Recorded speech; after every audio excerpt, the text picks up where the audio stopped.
9. The Adventure of the Engineer's Thumb. Of all the problems which have been submitted to my friend, Mr. Sherlock Holmes, for solution during the years of our intimacy, there were only two which I was the means of introducing to his notice, that of Mr. Hatherley's thumb, and that of Colonel Warburton's madness. Of these the latter may have afforded a finer field for an acute and original observer, but the other was so strange in its inception and so dramatic in its details that it may be the more worthy of being placed upon record, even if it gave my friend fewer openings for those deductive methods of reasoning by which he achieved such remarkable results. The story has, I believe, been told more than once in the newspapers, but, like all such narratives, its effect is much less striking when set forth on block in a single half-column of print than when the facts slowly evolve before your own eyes, and the mystery clears gradually away as each new discovery furnishes a step which leads on to the complete truth. At the time the circumstances made a deep impression upon me, and the lapse of 2 years has hardly served to weaken the effect. It was in the summer of '89, not long after my marriage, that the events occurred which I am now about to summarize. I had returned to civil practice and had finally abandoned Holmes in his Baker Street rooms, although I continually visited him and occasionally even persuaded him to forego his bohemian habits so far as to come and visit us. My practice had steadily increased, and as I happened to live at no very great distance from Paddington Station, I got a few patients from among the officials. One of these, whom I had cured of a painful and lingering disease, was never weary of advertising my virtues and of endeavoring to send me on every sufferer over whom he might have any influence. One morning, at a little before 7 o'clock, I was awakened by the maid tapping at the door to announce that 2 men had come from Paddington and were waiting in the consulting room. I dressed hurriedly, for I knew by experience that railway cases were seldom trivial, and hastened downstairs. As I descended, my old ally, the guard, came out of the room and closed the door tightly behind him. "I've got him here," he whispered, jerking his thumb over his shoulder. "He's all right." "What is it, then?" I asked, for his manner suggested that it was some strange creature which he had caged up in my room. "It's a new patient," he whispered. "I thought I'd bring him round myself, then he couldn't slip away. There he is, all safe and sound. I must go now, doctor, I have my duties, just the same as you." And off he went, this trusty tout, without even giving me time to thank him. I entered my consulting room and found a gentleman seated by the table. He was quietly dressed in a suit of heather tweed with a soft cloth cap which he had laid down upon my books. Round one of his hands he had a handkerchief wrapped, which was mottled all over with bloodstains. He was young, not more than 25, I should say, with a strong, masculine face, but he was exceedingly pale and gave me the impression of a man who was suffering from some strong agitation, which it took all his strength of mind to control. "I am sorry to knock you up so early, doctor," said he, "but I have had a very serious accident during the night. I came in by train this morning, and on inquiring at Paddington as to where I might find a doctor, a worthy fellow very kindly escorted me here. I gave the maid a card, but I see that she has left it upon the side table." I took it up and glanced at it. "Mr. Victor Hatherley, hydraulic engineer, 16A, Victoria Street, 3rd floor." That was the name, style, and abode of my morning visitor. "I regret that I have kept you waiting," said I, sitting down in my library chair. "You are fresh from a night journey, I understand, which is in itself a monotonous occupation." "Oh, my night could not be called monotonous," said he, and laughed. He laughed very heartily, with a high, ringing note, leaning back in his chair and shaking his sides. All my medical instincts rose up against that laugh. "Stop it!" I cried. "Pull yourself together." And I poured out some water from a carafe. It was useless, however. He was off in one of those hysterical outbursts which come upon a strong nature when some great crisis is over and gone. Presently he came to himself once more, very weary and pale-looking. "I have been making a fool of myself," he gasped. "Not at all. Drink this." I dashed some brandy into the water, and the color began to come back to his bloodless cheeks. "That's better," said he. "And now, doctor, perhaps you would kindly attend to my thumb, or rather to the place where my thumb used to be." He unwound the handkerchief and held out his hand. It gave even my hardened nerves a shudder to look at it. There were 4 protruding fingers and a horrid red, spongy surface where the thumb should have been. It had been hacked or torn right out from the roots. "Good heavens," I cried, "this is a terrible injury. It must have bled considerably." "Yes, it did. I fainted when it was done, and I think that I must have been senseless for a long time. When I came to I found that it was still bleeding, so I tied one end of my handkerchief very tightly round the wrist and braced it up with a twig." "Excellent. You should have been a surgeon." "It is a question of hydraulics, you see, and came within my own province. This has been done, said I, examining the wound, by a very heavy and sharp instrument. A thing like a cleaver, said he. An accident, I presume? By no means. What? A murderous attack? Very murderous indeed. You horrify me.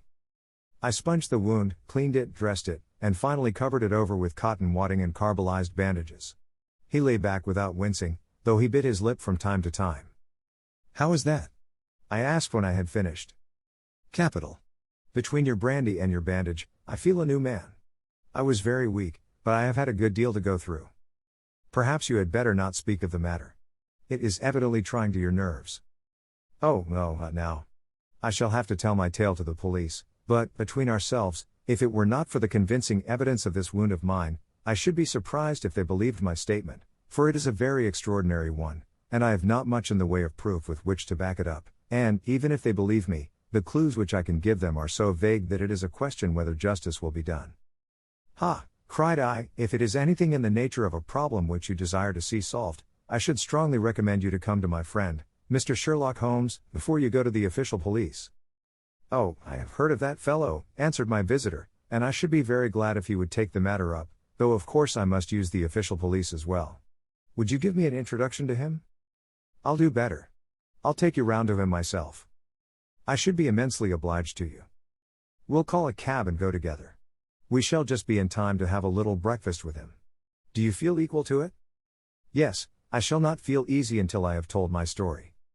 Then my servant will call a cab, and I shall be with you in an instant. I rushed upstairs, explained the matter shortly to my wife, and in 5 minutes was inside a hansom, driving with my new acquaintance to Baker Street. Sherlock Holmes was, as I expected, lounging about his sitting room in his dressing gown, reading the agony column of the Times and smoking his before-breakfast pipe, which was composed of all the plugs and doddles left from his smokes of the day before, all carefully dried and collected on the corner of the mantelpiece. He received us in his quietly genial fashion, ordered fresh rashers and eggs, and joined us in a hearty meal. When it was concluded, he settled our new acquaintance upon the sofa, placed a pillow beneath his head, and laid a glass of brandy and water within his reach. It is easy to see that your experience has been no common one, Mr. Hatherley, said he. Pray, lie down there and make yourself absolutely at home. Tell us what you can, but stop when you are tired and keep up your strength with a little stimulant. Thank you, said my patient, but I have felt another man since the doctor bandaged me, and I think that your breakfast has completed the cure. I shall take up as little of your valuable time as possible, so I shall start at once upon my peculiar experiences. Holmes sat in his big armchair with a weary, heavy-lidded expression which veiled his keen and eager nature, while I sat opposite to him, and we listened in silence to the strange story which our visitor detailed to us. You must know, said he, that I am an orphan and a bachelor, residing alone in lodgings in London. By profession I am a hydraulic engineer, and I have had considerable experience of my work during the 7 years that I was apprenticed to Venner and Matheson, the well-known firm, of Greenwich. 2 years ago, having served my time, and having also come into a fair sum of money through my poor father's death, I determined to start in business for myself and took professional chambers in Victoria Street. I suppose that everyone finds his first independent start in business a dreary experience.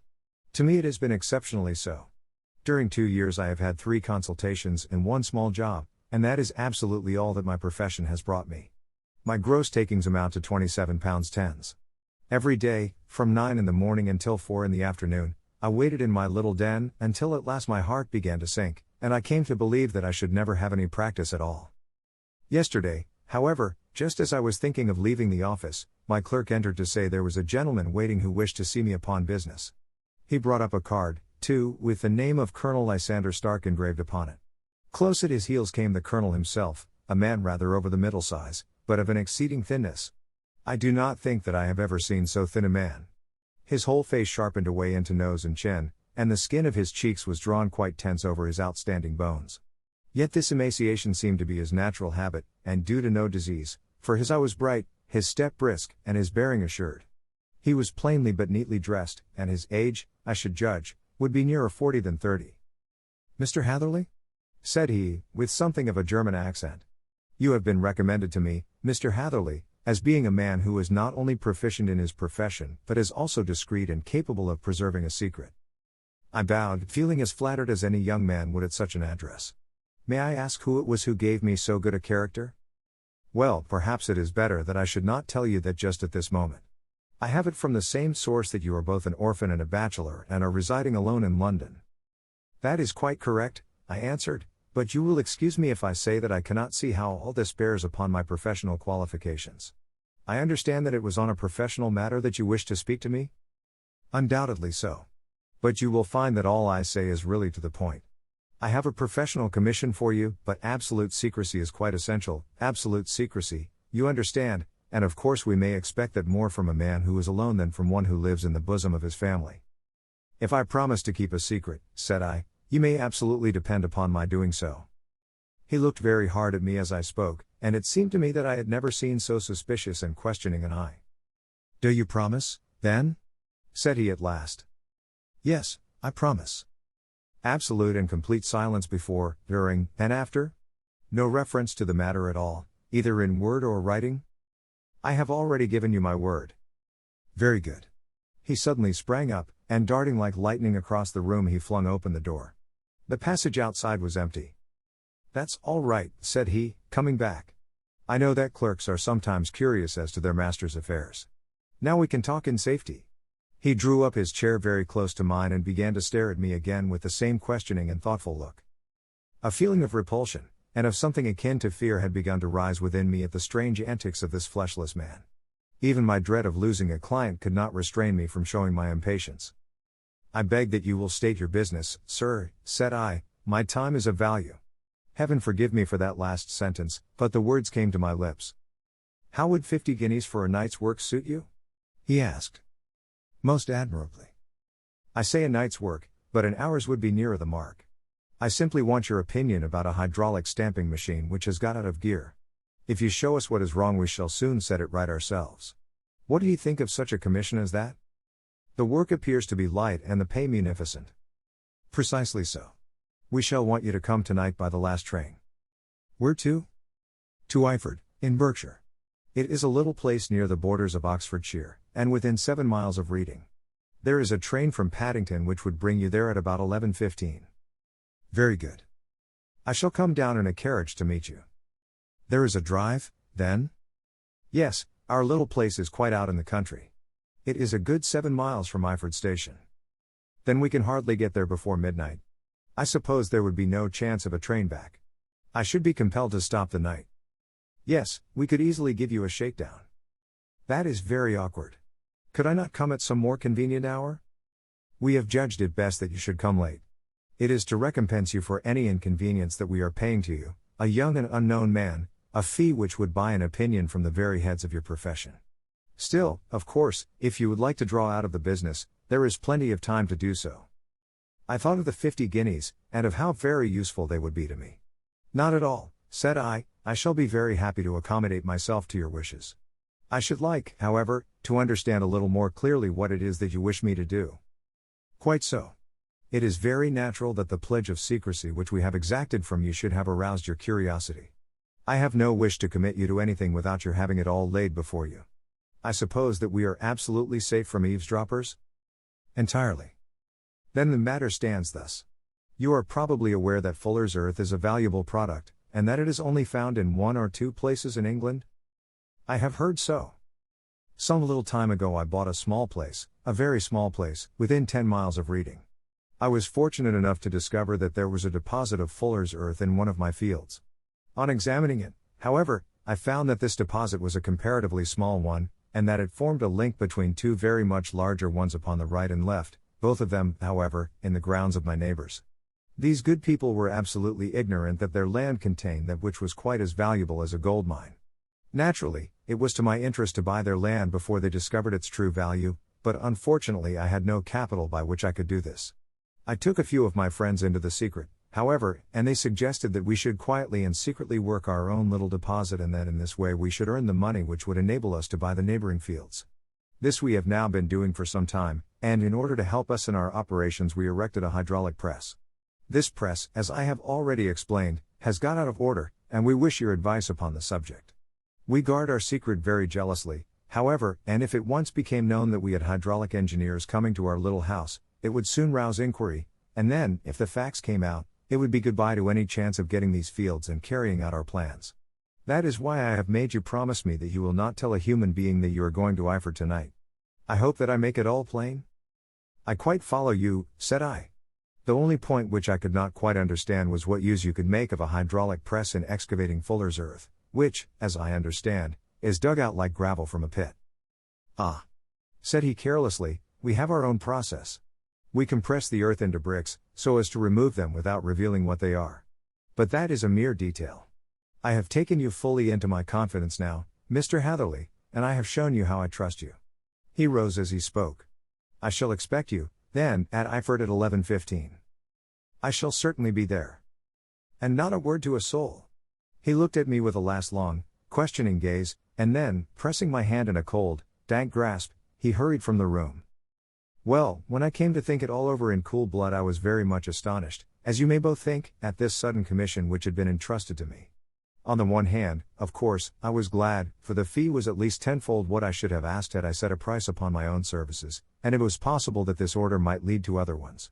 On the other hand, the face and manner of my patron had made an unpleasant impression upon me, and I could not think that his explanation of the fuller's earth was sufficient to explain the necessity for my coming at midnight, and his extreme anxiety lest I should tell anyone of my errand. However, I threw all fears to the winds, ate a hearty supper, drove to Paddington, and started off, having obeyed to the letter the injunction as to holding my tongue. At Reading I had to change not only my carriage but my station. However, I was in time for the last train to Iford, and I reached the little dim-lit station after 11 o'clock. I was the only passenger who got out there, and there was no one upon the platform save a single sleepy porter with a lantern. As I passed out through the wicket gate, however, I found my acquaintance of the morning waiting in the shadow upon the other side. Without a word he grasped my arm and hurried me into a carriage, the door of which was standing open. He drew up the windows on either side, tapped on the woodwork, and away we went as fast as the horse could go. "One horse?" interjected Holmes. "Yes, only one." "Did you observe the color?" "Yes, I saw it by the sidelights when I was stepping into the carriage. It was a chestnut." "Tired looking or fresh?" "Oh, fresh and glossy." "Thank you. I am sorry to have interrupted you. Pray continue your most interesting statement." Away we went then, and we drove for at least an hour. Colonel Lysander Stark had said that it was only 7 miles, but I should think, from the rate that we seemed to go, and from the time that we took, that it must have been nearer 12. He sat at my side in silence all the time, and I was aware, more than once when I glanced in his direction, that he was looking at me with great intensity. The country roads seemed to be not very good in that part of the world, for we lurched and jolted terribly. I tried to look out of the windows to see something of where we were, but they were made of frosted glass, and I could make out nothing save the occasional bright blur of a passing light. Now and then I hazarded some remark to break the monotony of the journey, but the colonel answered only in monosyllables, and the conversation soon flagged. At last, however, the bumping of the road was exchanged for the crisp smoothness of a gravel drive, and the carriage came to a stand. Colonel Lysander Stark sprang out, and, as I followed after him, pulled me swiftly into a porch which gaped in front of us. We stepped, as it were, right out of the carriage and into the hall, so that I failed to catch the most fleeting glance of the front of the house. The instant that I had crossed the threshold the door slammed heavily behind us, and I heard faintly the rattle of the wheels as the carriage drove away. It was pitch dark inside the house, and the colonel fumbled about looking for matches and muttering under his breath. Suddenly a door opened at the other end of the passage, and a long, golden bar of light shot out in our direction. It grew broader, and a woman appeared with a lamp in her hand, which she held above her head, pushing her face forward and peering at us.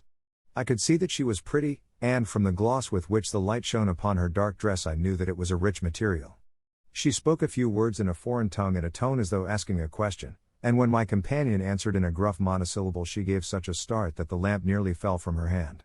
Colonel Stark went up to her, whispered something in her ear, and then, pushing her back into the room from whence she had come, he walked towards me again with the lamp in his hand. "Perhaps you will have the kindness to wait in this room for a few minutes," said he, throwing open another door. It was a quiet, little, plainly furnished room, with a round table in the center, on which several German books were scattered.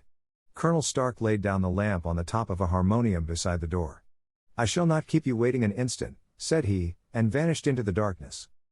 I glanced at the books upon the table, and in spite of my ignorance of German I could see that 2 of them were treatises on science, the others being volumes of poetry.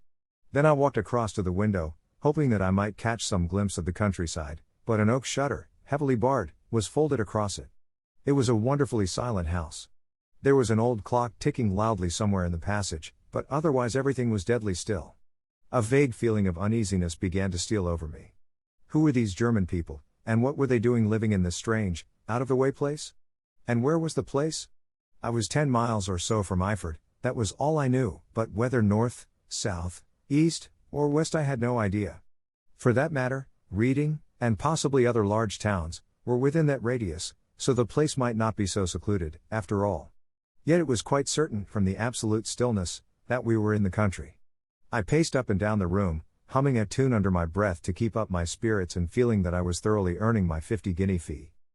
Suddenly, without any preliminary sound in the midst of the utter stillness, the door of my room swung slowly open.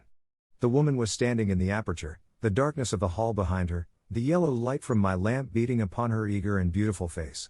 I could see at a glance that she was sick with fear, and the sight sent a chill to my own heart.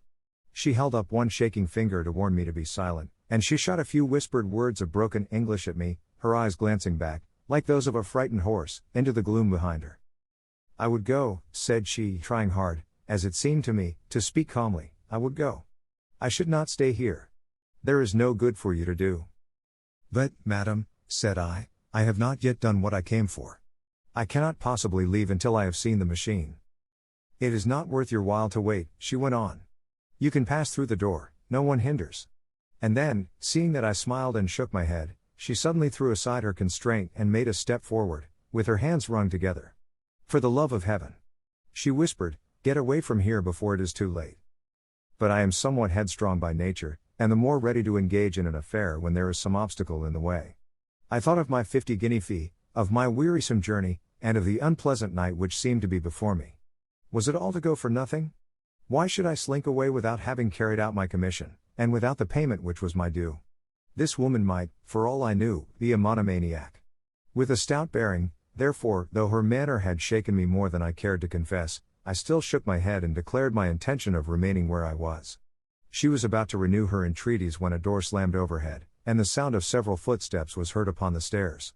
She listened for an instant, threw up her hands with a despairing gesture, and vanished as suddenly and as noiselessly as she had come. The newcomers were Colonel Lysander Stark and a short thick man with a chinchilla beard growing out of the creases of his double chin, who was introduced to me as Mr. Ferguson. This is my secretary and manager, said the colonel. By the way, I was under the impression that I left this door shut just now. I fear that you have felt the draft. On the contrary, said I opened the door myself because I felt the room to be a little close. He shot one of his suspicious looks at me. Perhaps we had better proceed to business, then, said he. Mr. Ferguson, and will take you up to see the machine. I had better put my hat on, I suppose. Oh, no, it is in the house. What, you dig fuller's earth in the house? No. This is only where we compress it. But never mind that. All we wish you to do is to examine the machine and to let us know what is wrong with it. We went upstairs together, the colonel first with the lamp, the fat manager and I behind him.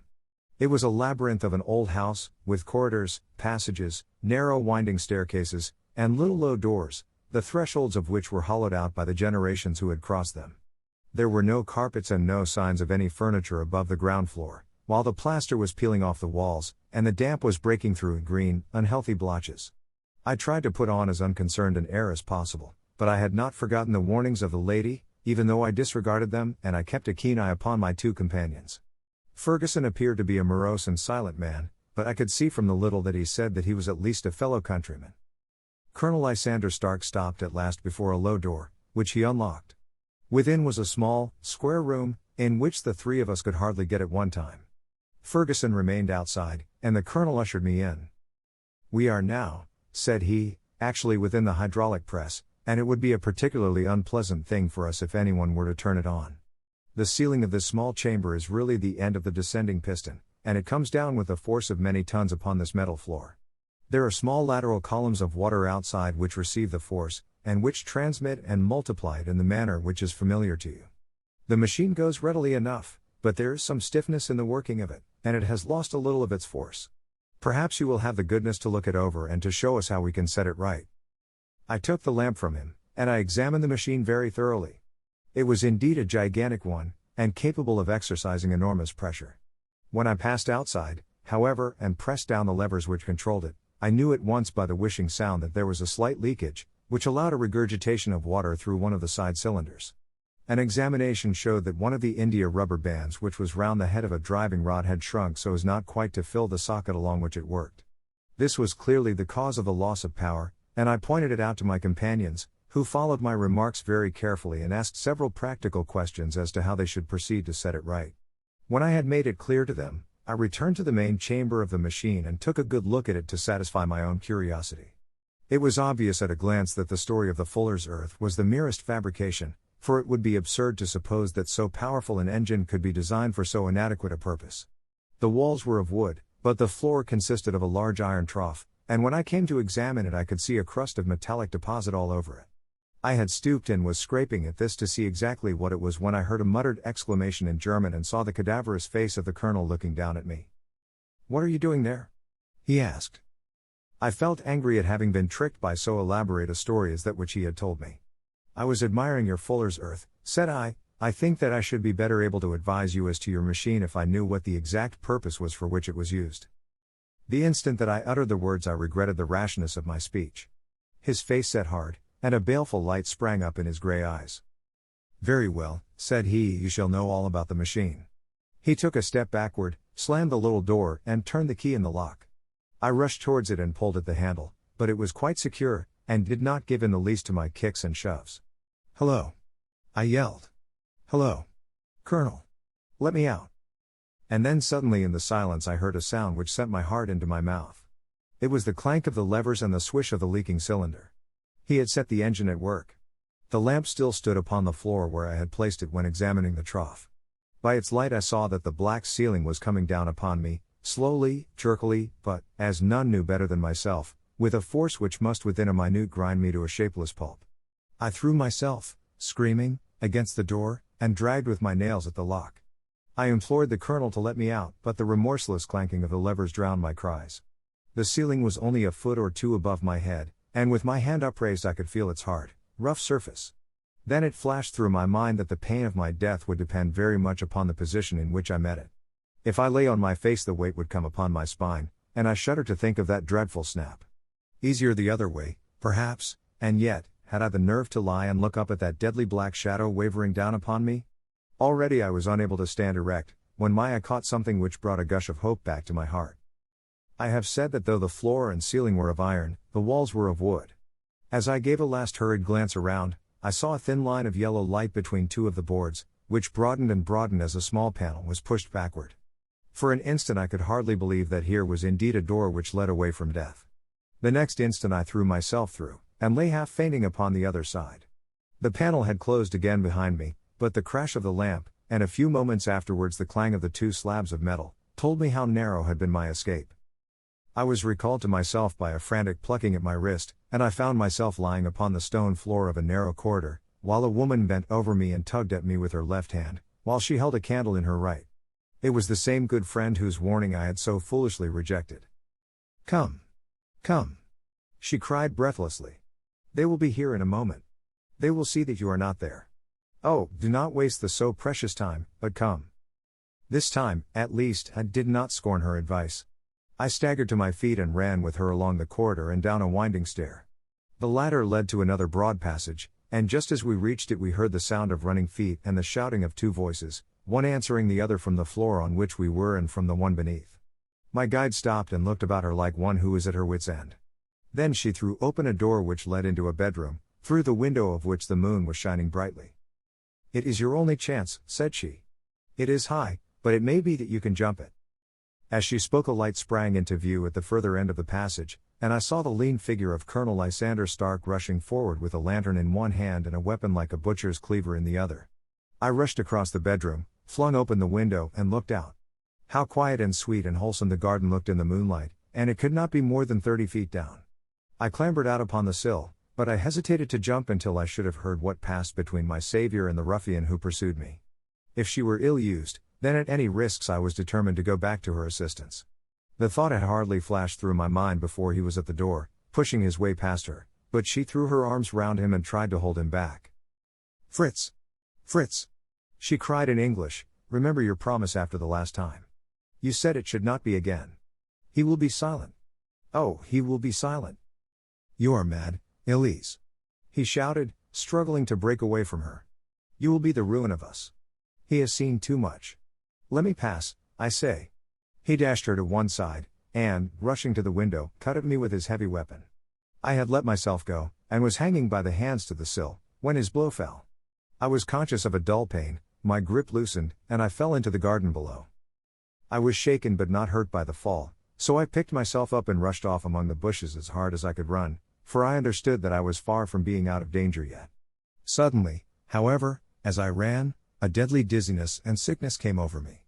I glanced down at my hand, which was throbbing painfully, and then, for the first time, saw that my thumb had been cut off and that the blood was pouring from my wound. I endeavored to tie my handkerchief round it, but there came a sudden buzzing in my ears, and next moment I fell in a dead faint among the rose bushes. How long I remained unconscious I cannot tell.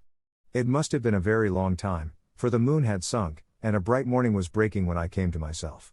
My clothes were all sodden with dew, and my coat sleeve was drenched with blood from my wounded thumb. The smarting of it recalled in an instant all the particulars of my night's adventure, and I sprang to my feet with the feeling that I might hardly yet be safe from my pursuers. But to my astonishment, when I came to look round me, neither house nor garden were to be seen.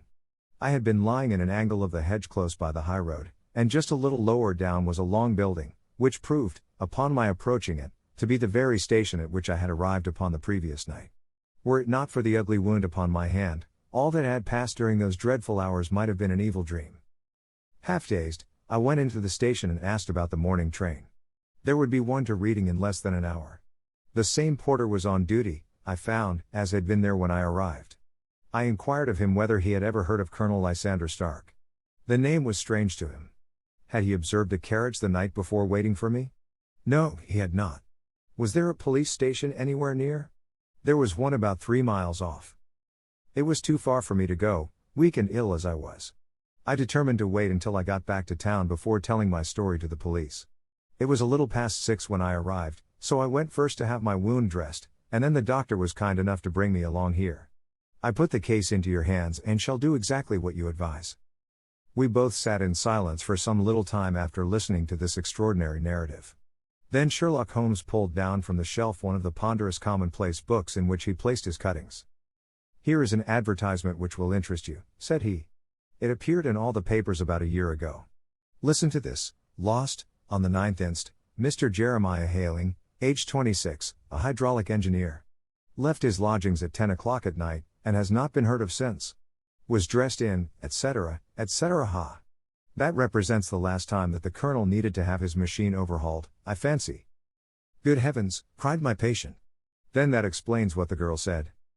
"Undoubtedly. It is quite clear that the Colonel was a cool and desperate man, who was absolutely determined that nothing should stand in the way of his little game, like those out-and-out pirates who will leave no survivor from a captured ship. Well, every moment now is precious, so if you feel equal to it we shall go down to Scotland Yard at once as a preliminary to starting for Eyford." Some 3 hours or so afterwards we were all in the train together, bound from Reading to the little Berkshire village. There were Sherlock Holmes, the hydraulic engineer, Inspector Bradstreet, of Scotland Yard, a plainclothes man, and myself. Bradstreet had spread an ordnance map of the county out upon the seat and was busy with his compasses drawing a circle with Eyford for its center. "There you are," said he. "That circle is drawn at a radius of 10 miles from the village. The place we want must be somewhere near that line. You said 10 miles, I think, sir. It was an hour's good drive. And you think that they brought you back all that way when you were unconscious?" "They must have done so. I have a confused memory, too, of having been lifted and conveyed somewhere." "What I cannot understand," said I, "is why they should have spared you when they found you lying fainting in the garden. Perhaps the villain was softened by the woman's entreaties." "I hardly think that likely. I never saw a more inexorable face in my life." "Oh, we shall soon clear up all that," said Bradstreet. "Well, I have drawn my circle, and I only wish I knew at what point upon it the folk that we are in search of are to be found." "I think I could lay my finger on it," said Holmes quietly. "Really, now," cried the inspector, "you have formed your opinion. Come, now, we shall see who agrees with you. I say it is south, for the country is more deserted there." "And I say east," said my patient. "I am for west," remarked the plainclothes man. There are several quiet little villages up there. And I am for north, said I, because there are no hills there, and our friend says that he did not notice the carriage go up any. Come, cried the inspector, laughing, it's a very pretty diversity of opinion. We have boxed the compass among us. Who do you give your casting vote to? You are all wrong. But we can't all be. Oh, yes, you can. This is my point. He placed his finger in the center of the circle. This is where we shall find them. But the 12-mile drive? Gasped Hatherley. 6 out and 6 back. Nothing simpler. You say yourself that the horse was fresh and glossy when you got in. How could it be that if it had gone 12 miles over heavy roads? Indeed, it is a likely ruse enough, observed Bradstreet thoughtfully. Of course there can be no doubt as to the nature of this gang. None at all, said Holmes. They are coiners on a large scale, and have used the machine to form the amalgam which has taken the place of silver. We have known for some time that a clever gang was at work, said the inspector. They have been turning out half-crowns by the thousand. We even traced them as far as Reading, but could get no farther, for they had covered their traces in a way that showed that they were very old hands. But now, thanks to this lucky chance, I think that we have got them right enough. But the inspector was mistaken, for those criminals were not destined to fall into the hands of justice. As we rolled into Iford Station we saw a gigantic column of smoke which streamed up from behind a small clump of trees in the neighborhood and hung like an immense ostrich feather over the landscape. A house on fire? Asked Bradstreet as the train steamed off again on its way. Yes, sir, said the station master. When did it break out? I hear that it was during the night, sir, but it has got worse, and the whole place is in a blaze. Whose house is it? Dr. Beecher's. Tell me, broke in the engineer, is Dr. Becker a German, very thin, with a long, sharp nose? The station master laughed heartily. No, sir, Dr. Becker is an Englishman, and there isn't a man in the parish who has a better lined waistcoat. But he has a gentleman staying with him, a patient, as I understand, who is a foreigner, and he looks as if a little good Berkshire beef would do him no harm. The station master had not finished his speech before we were all hastening in the direction of the fire. The road topped a low hill, and there was a great widespread whitewashed building in front of us, spouting fire at every chink and window, while in the garden in front 3 fire engines were vainly striving to keep the flames under. That's it, cried Hatherley, in intense excitement. There is the gravel drive, and there are the rose bushes where I lay. That second window is the one that I jumped from. Well, at least, said Holmes, you have had your revenge upon them. There can be no question that it was your oil lamp which, when it was crushed in the press, set fire to the wooden walls, though no doubt they were too excited in the chase after you to observe it at the time. Now keep your eyes open in this crowd for your friends of last night, though I very much fear that they are a good 100 miles off by now. And Holmes' fears came to be realized, for from that day to this no word has ever been heard either of the beautiful woman, the sinister German, or the morose Englishman. Early that morning a peasant had met a cart containing several people and some very bulky boxes driving rapidly in the direction of Reading, but there all traces of the fugitives disappeared, and even Holmes' ingenuity failed ever to discover the least clue as to their whereabouts. The firemen had been much perturbed at the strange arrangements which they had found within, and still more so by discovering a newly severed human thumb upon a windowsill of the second floor. About sunset, however, their efforts were at last successful, and they subdued the flames, but not before the roof had fallen in, and the whole place been reduced to such absolute ruin that, save some twisted cylinders and iron piping, not a trace remained of the machinery which had cost our unfortunate acquaintance so dearly. Large masses of nickel and of tin were discovered stored in an outhouse, but no coins were to be found, which may have explained the presence of those bulky boxes which have been already referred to. How our hydraulic engineer had been conveyed from the garden to the spot where he recovered his senses might have remained forever a mystery were it not for the soft mold, which told us a very plain tale. He had evidently been carried down by 2 persons, one of whom had remarkably small feet and the other unusually large ones. On the whole, it was most probable that the silent Englishman, being less bold or less murderous than his companion, had assisted the woman to bear the unconscious man out of the way of danger. Well, said our engineer ruefully as we took our seats to return once more to London, it has been a pretty business for me. I have lost my thumb and I have lost a 50-guinea fee, and what have I gained? Experience, said Holmes, laughing. Indirectly it may be of value, you know, you have only to put it into words to gain the reputation of being excellent company for the remainder of your existence.